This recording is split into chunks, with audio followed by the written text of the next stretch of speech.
Well, Jim, let's see how painful the rest of these questions this week are for you. This next one was sent to CornyDriveThru at gmail.com from Billy in British Columbia. Since they own almost everything else except Bugs Bunny and SNL, do you think that Disney would ever be interested in purchasing WWE? Well, they're going to have to fight NBC, aren't they? If that's the case, then there could be a bidding war.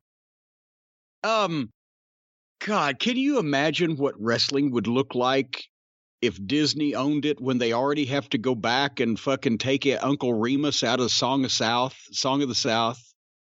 But what would they even do? I mean, they bought Marvel and they bought Pixar and they've bought Lucasfilm, and now they own the rights to Luke Skywalker and Spider-Man and Toy Story, all these things they own outright. You buy WWE, you own the gimmick of The Undertaker. You're just going to have generic Undertakers walking around Disney World. That's what I was thinking. Also, maybe they might take the last step to computer generation and just fuck the live wrestlers. Let's just make them up. That's probably where they're going anyway. And they might do a better job. At this point, I wouldn't be surprised if any major conglomerate wanted to buy the WWE, just because it looks like major conglomerates want to buy everything. And, entertainment always suffers. Any form of entertainment always suffers when it gets too big, and then business people find out that they can make a ton of money at it, and then they get in it and fuck it all up. And I mean, that's not exclusive. We've just been talking about some of that with TBS, but you've got a background in music with the record. When was music more innovative and good and soulful and fun or whatever? Right before it starts making a lot of money, and then they kill everything, and then they start having fucking fake bands that lip sync, and whether it's the Archies or Milli Vanilli or whatever, and it just anytime something gets too good or too profitable, people come in and fuck it up to try to make it better. It is interesting with WWE because let's say Disney bought it. Let's say NBC bought it. Let's say it's not The Rock with a group of investors. Then you're more than likely have people in charge who have no knowledge of how wrestling really works, maybe believe whatever they hear on the earnings report. And or on the internet. Or on the internet, maybe, at best. But that's the thing, good or bad with Vince McMahon, it's one guy running it.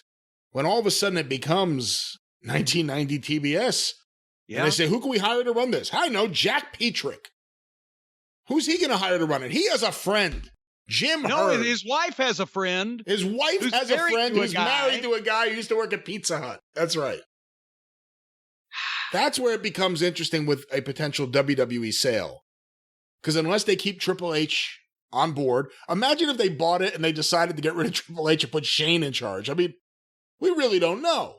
Well, and that wouldn't be just the craziest thing ever in the world. I mean, we talked about this with NBC or whoever, if Vince would sell here not long ago. And I said, probably just if he could get more money than the UFC got just to have the, record sale of something like this.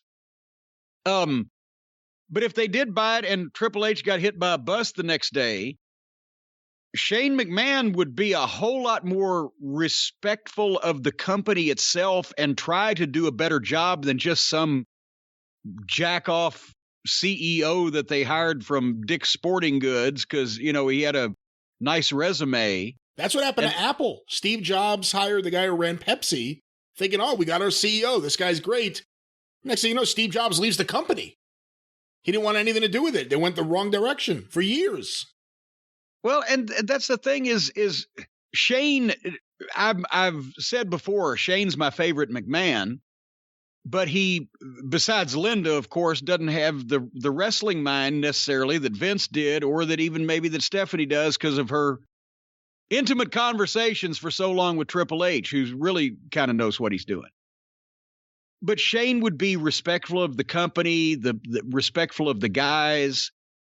respectful of what his dad did, even if he wasn't going to be old time wrestling, he wouldn't turn it into a dog and pony show, or at least willingly.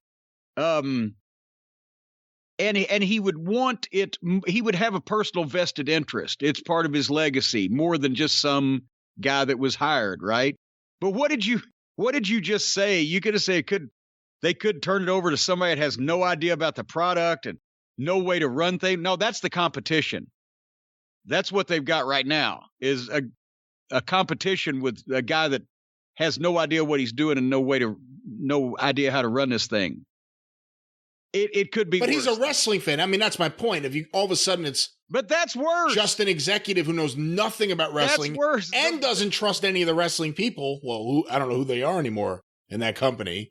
Well, but here's the thing. That's worse. Because in the shit sweepstakes, a complete fan with no knowledge of the inside of the business, only from the outside, and who is not a take charge person, who's not going to take any shit and listens to everybody's input, is worse than the completely oblivious CEO who knows nothing about wrestling but is not doing it because he's a fucking fan.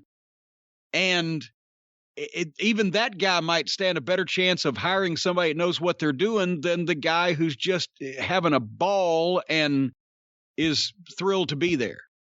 So what you need is a person with experience in wrestling who also wants the thing to succeed for more than just either financial reasons for themselves or something to put on their resume. You don't need fans that are easily led. Anybody from Dixie Carter to Tony Khan, where the guy's sitting there pouring the wine and, hey, I'm great and my friends are great. You don't need that, and you don't need some oblivious idiot like Jim Herd, who was hired because his wife was friends with a guy that was able, with the wife of a guy that was able to give him a job. You need people experienced in wrestling that want to make money and want the company to succeed, but also want to do something positive and have a personal interest in it. And for whatever reason, that never happens.